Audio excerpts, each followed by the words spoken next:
Is it recording? Hey friends, I haven't made a video in a few days. Is that what's bothering me? I'm kind of grumpy, stressed, not really stressed. Had a reasonably good day yesterday. I'm just kind of in a bit of a mess, and I'm sorting myself out. Not a bad mess, but it's just not super put together. I'm in physical pain because I lifted weights awkwardly, and so I guess that's what I want to make this video about. Just don't overexert yourself. It's a lesson I've had to learn repeatedly, and I haven't fully internalized it yet. So what's been happening is I stopped smoking about 2 months ago. Go me, yay. I'm still adapting to it, still recovering from it. I'm still, when you smoke, it becomes a part of your entire way of being. It's not just the chemicals, although the chemicals are, substantial. There's like hormone cascades, your blood sugar levels change. You adapt your life around the habit if you make it a habit. And so one of the things I've been trying to do since I stopped smoking, one of the things cigarettes are is appetite suppressants. So when you stop smoking, it's easier to eat more. And I want to eat more. I want to gain weight. I want to put on some muscle mass. I just always felt like I'm tall and skinny, and like I can feel my bones pressing against stuff when I sit in chairs and stuff, and I don't really want that. I feel like I should have more muscle mass. And but I haven't felt like I've got the energy to do like strong lifts again. I used to do strong lifts 5x5 for a while, and then I got tired.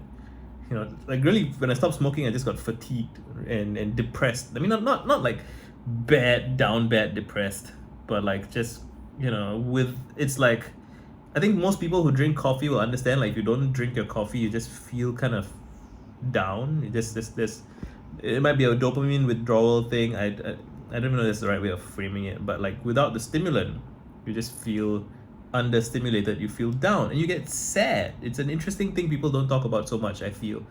Like same for like cutting sugar out of your life. If you're someone who drinks a lot of candy, drinks a lot of soda, and eats a lot of candy, bread, carbs, all of those things. There's an emotional component to eating. There's an emotional component to everything, to smoking, to sleeping, right? And I bring this up why. So I've been drinking more chocolate milk, more soybean milk, and trying to do more lifts, overhead presses and kettlebell swings and stuff like that. And I've been trying to work my traps and lats, like my back. And I think I got too excited, and I pushed myself a bit too hard. It wasn't even a lot of weight, but I was just like squeezing my back very intensely. And I think I overdid it, and like I don't know if I pulled something, or if I just I have a friend who's a physio, and asked him for help, and he suggested a bunch of stuff. I've been doing those things like lacrosse ball massage, and it's helping. It's getting less bad. It's been about 3 days, but the lesson for me is to stop overexerting myself. And I have time to reflect in my pain.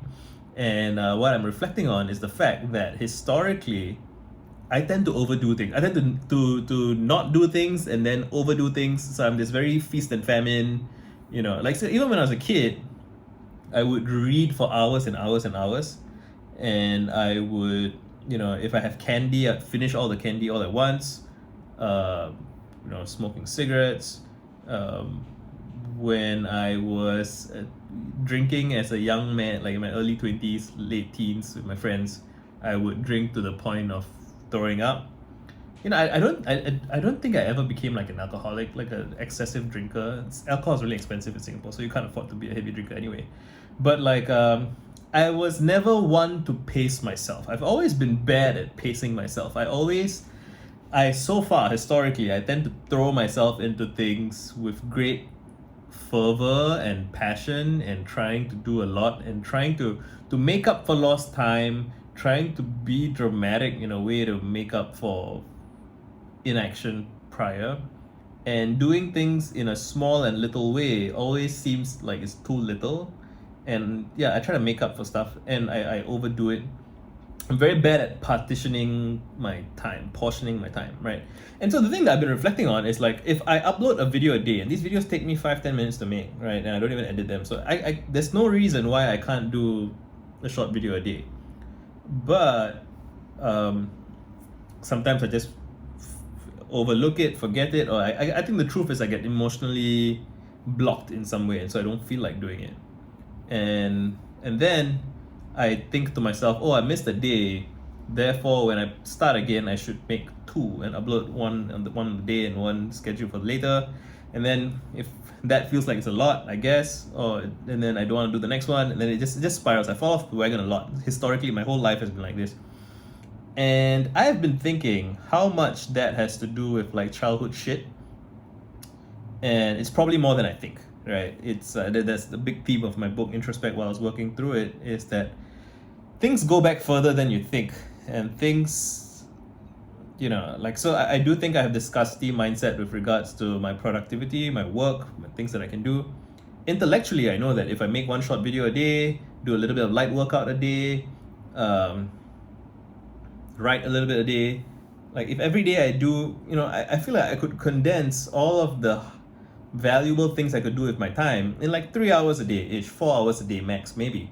And then I could just goof off the rest of the day and be fine. And that would be more productive than me just kind of sitting around being kind of anxious and unproductive, scrolling and all whatever, just sitting around. But so I guess there's emotional work that goes into it. But what I'm circling around is the importance of not overexerting yourself. So why does overexertion happen? Just to circle back around. Because I think for me it's like I'm trying to I feel like more can be done, and like I guess let me make up for what I didn't do yesterday and the day before. But then you hurt your back, right? And then that ironically reduces the amount of workout you can do in the subsequent days, because then you have to rest. And rest, when you have that injury informed rest, or just pain informed rest, then you can't do that slow and steady grease the groove style. And I've always said to myself, I don't like routines, I don't like schedules and calendars. That's like one of my school related traumas, I think.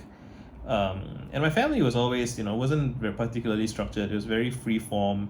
I bet my dad probably also has ADHD, and he was like a business owner, so we didn't have jobs. Nobody in my family, it was his family business. I have a video about that. And yeah, I'm just reflecting on, on one hand, my ability to hyper focus and to throw myself into something deeply can be good, but I need to know when to stop, and I need to be okay stopping earlier, and I'm trying to learn how to do that. And I think the big thing that I have to learn is that there will be another day. I think that part of scarcity mindset is feeling like, I think the thing that I've been delaying 8 minutes to say is that I have this anxious worry that when I have a productive mood, that it will pass, and then tomorrow I won't want to be productive again, or in the same way, or care about the same things. And that anxiety kind of pushes me to do as much as possible now, and then I go overboard, and it becomes unpleasant, and then a part of me is averse to it. And I think thinking about it in terms of parts, so there's different parts of me, right? There's multiple, each person is a society of selves, a society of multiple conflicting interests. So there's a part that wants to work hard, there's a part that wants to rest, and they take turns, dominating each other, right? It's like American politics. And it's like when one side wins, it doesn't trust that the other side will be fair to it, so it tries to be unfair. And then you have this horrible swinging, and it's just unpleasant all around, and it's unproductive, right? Like, you want consensus, bipartisan collaboration. And so we have to demonstrate it within ourselves in order to be effective, and then enact it with other people. And the more of us are able to do that, the better things get. And so here I guess I get to the point where I am persuading both sides of myself that if we do a good job together and work hard and rest in cycles, and not never overexert ourselves, and yet never kind of languish in total despondence, right? Then we will do well, and we can challenge and inspire our friends to do better. And then we as a group can challenge and inspire other groups together, and then the world, hopefully. But for now, I'm just going to end this video here and do a little bit of writing and stuff. And I'm going to try and go to bed early, so that I don't overexert myself. You too, done.